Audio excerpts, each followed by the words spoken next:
Today in my video, I did want to talk about some stuff that I've been learning in chemistry. And so right now in my class right now, I'm kind of learning about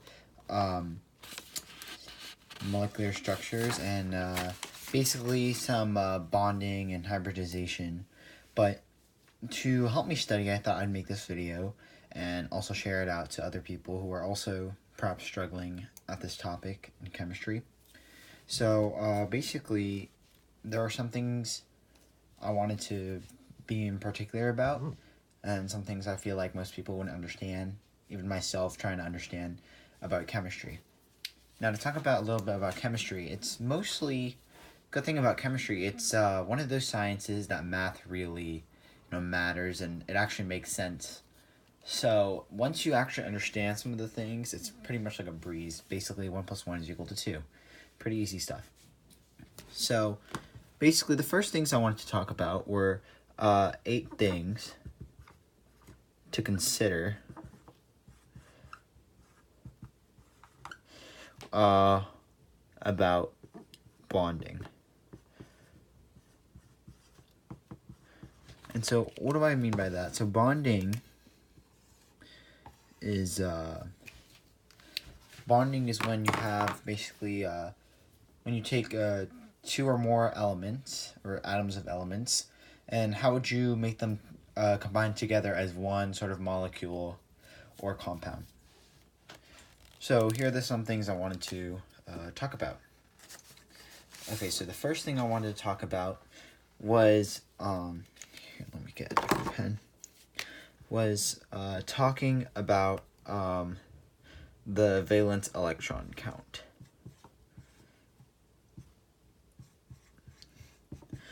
So basically, whenever you have a certain molecule, you always want to count the number of valence electrons. Now, what are valence electrons? They're basically the outer shells of any sort of, the number of electrons on the outer shell of any element. And so the total number of valence electrons do matter depending on whichever one you're looking at. So for example, in this one, if you see here, let's pretend we're doing O3, right? Or that's not here, right? O3. And so basically, if we look, we can tell by looking at this, we know that hydrogen has 1 valence electron. And then if we go 1 to 2, and then we go all the way from 2 all the way to 13, it goes back again. So 1, 2, 3, 4, 5, 6, etc., right? So basically in these groups, 1 and 2, and then it goes all the way back to 13, which is 3, 4, 5, 6. Sometimes this will be called 3A, and then these will be like 1, 2, 3, 4, 5, 6, 7, B, kind of to help you familiarize yourself with it. So looking at this, in O3, we know that oxygen has 1, 2, 3, 4, 5, 6 valence electrons. So if we know that each oxygen has 6 valence electrons, 6 times 3, because we have 3 of them, is equal to 18. So basically, in the end, our this molecule should have 18 valence electrons in total. Okay, so moving on to the next topic, or next thing. So the second thing, what I wanted to talk about was basically putting the if there's a certain molecule that has it's a negative charge. So for example, looking at this one, CO3 2 minus. What does this mean? So we obviously know it has carbon through the oxygen again, but what does the 2 minus mean? So this basically means as a -2 charge, but this is very important because it does affect the number of electrons, valence electrons. Now, one thing that a lot of people get confused is that if it's a -2, it does not take away 2 electrons. You actually add 2 electrons. So this is showing the electrons just to even it out. So basically, if you have it normally like this, if you wanted to add to, sort of thinking about it in a different kind of terms, in order to make this actually make sense, I can just add to and just not say anything about it. I need to say like, oh, okay, you need to do -2 from this in order to give it the original CO3. So that's basically what's negative. And the third one I'm going to talk about is just the opposite of that. That one is positives. And so, for example, this one, iodine, 2 chlorines, and let's just say plus. Sometimes you can put +1, or if it's just plus or minus, it just only means that there's only one of them. So, in this case, like I said before, the minus means you add, so therefore, if there's a plus, therefore you subtract.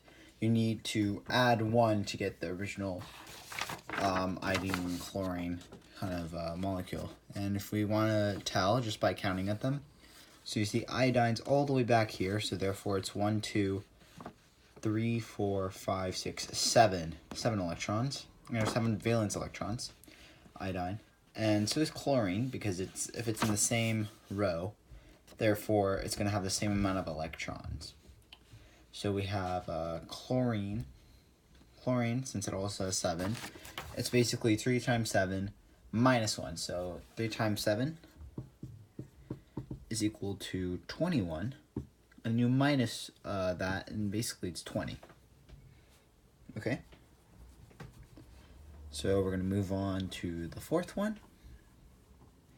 So the fourth one that we need to do is we need to be considerate of C and OF. Basically everything that's before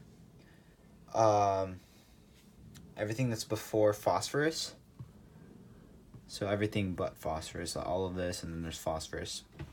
And what I mean here is that, so basically everything hydrogen, helium, everything below, going all the way around up to phosphorus, needs to follow the octet rule. So basically, what's the octet rule?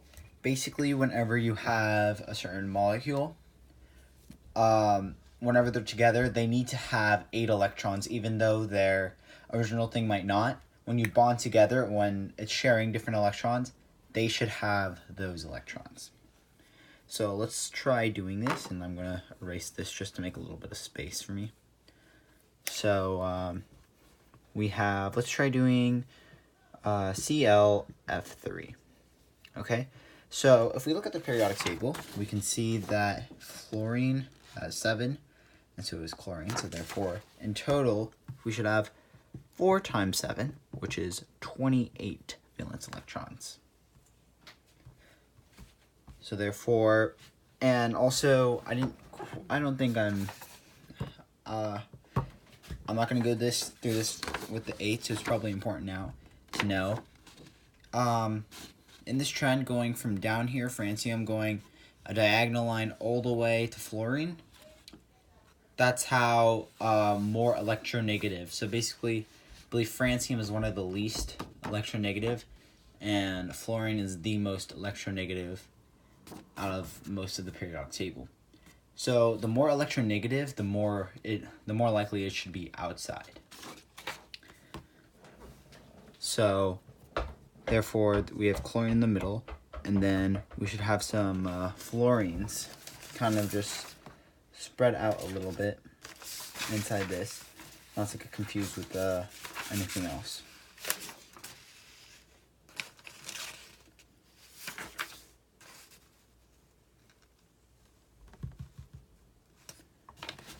And so,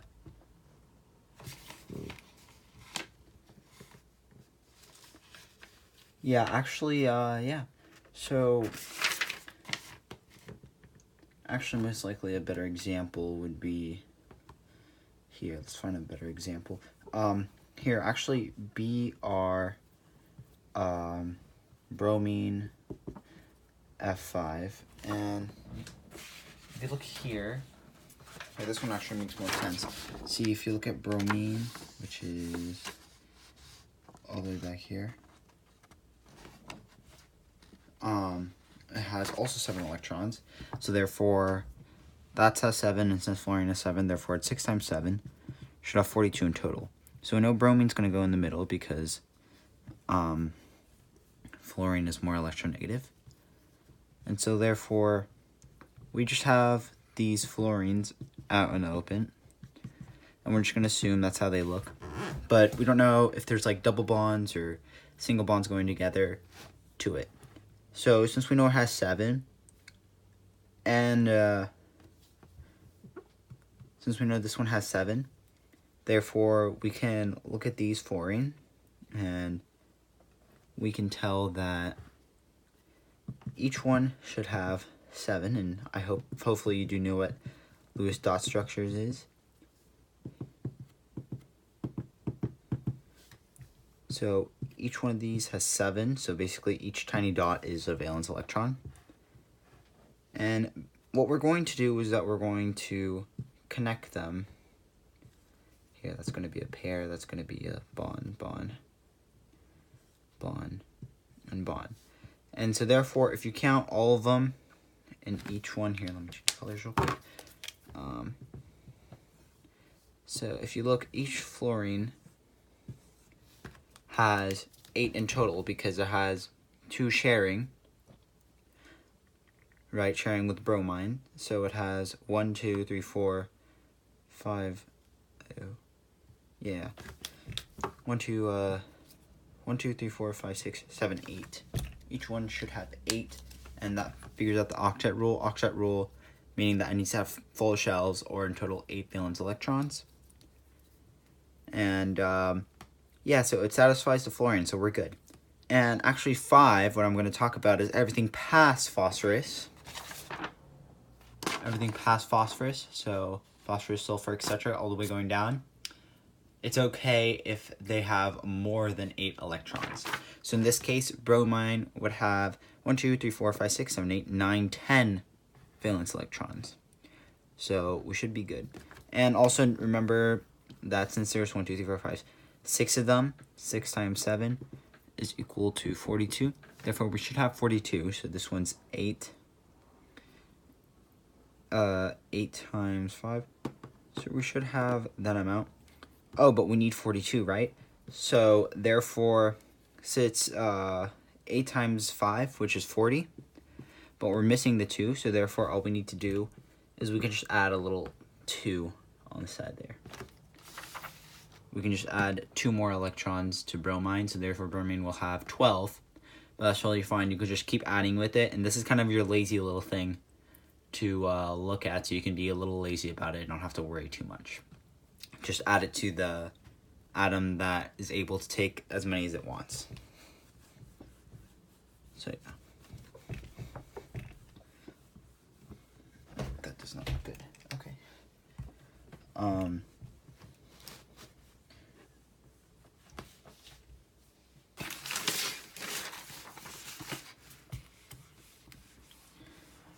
So going on to the 6th one. Basically, the 6th one is talking about how you need to share, which we already went over that. And basically, here, I'll show you another example, sharing. So with NO2 minus, if we look at this, we have O and O. And since nitrogen and oxygen are before phosphorus, they need to satisfy the octet rule. So if we look at here, each of these lines represent 2 valence electrons. So therefore we can tell that each one of these has 1, 2, 3, 4, 5, 6, 7, 8. Each one of these is satisfied with the amount of electrons it has, right? But we notice that nitrogen itself has 1, 2, 3, 4, 6. Oh yeah. So we notice nitrogen only has 1, 2, 3, 4, 5, 6, and doesn't have any more. So in order to share it with something else, we can say, hey, can you share this one? So therefore, This one will have these 2 electrons, but nitrogen itself will also take the 2 electrons. But this is only if it's needed to satisfy. So, in other words, to double check, you just need to check your math. So therefore, nitrogen, if we look back here, nitrogen has 1, 2, 3, 4, 5. Oxygen has 6 valence electrons. So 6 plus 6 is 12, plus 5 is 17. 17, so we should have 17 in total. 1, 2, 3, 4, 5, 6, 7, 8, 19, 11, 12, 13, 14, 15, 16, 17, 18. So, oh, but it's minus, so we're missing 1. We have to take out 1. Or we have to add 1. And, yeah, so that's basically how you do, how you get all 17 of them. And yeah. Now talking about 7. The 7th one. Basically, this one is splitting, which is just basically a small shortcut that you need to do whenever you have too much. So here's PO4 minus 3.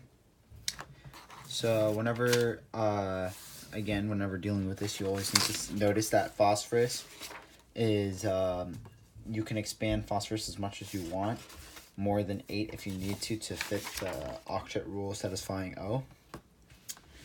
So let's pay attention to this, that P will probably be in the middle also because it's less electronegative.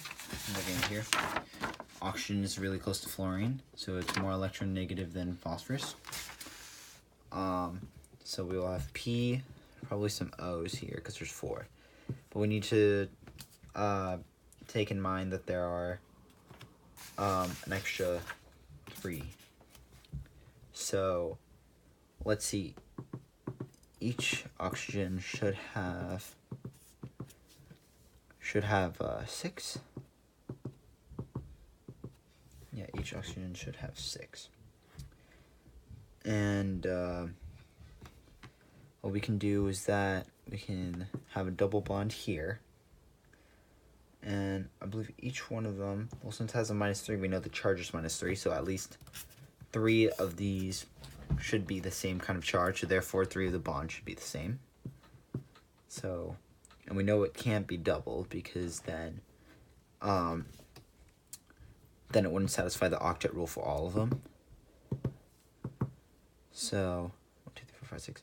So this one will have 1, 2, 3, 4, 5, 6, 7, 8. 1, 2. So this one and this one and this one all have 8. Therefore, oh, and the split method is basically whenever you write phosphorus, we know phosphorus has 5. 1, 2, 3, 4, 5. And basically what we were supposed to do is we were supposed to split the oxygens here, so which are one of these 2, and to make it more easy to understand some of these. So that's basically the split method. And here we'll talk about the 8th one already. And the 8th one is basically talking about the small equation to figure out the formal charge. And so here's one. So we have the number of valence electrons minus the number of non-bonding valence electrons minus the number of bonds. And this is per atom of a molecule or compound.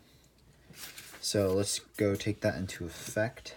So here, let's look at CO3 2 minus. So, and since I already know how it's going to look here.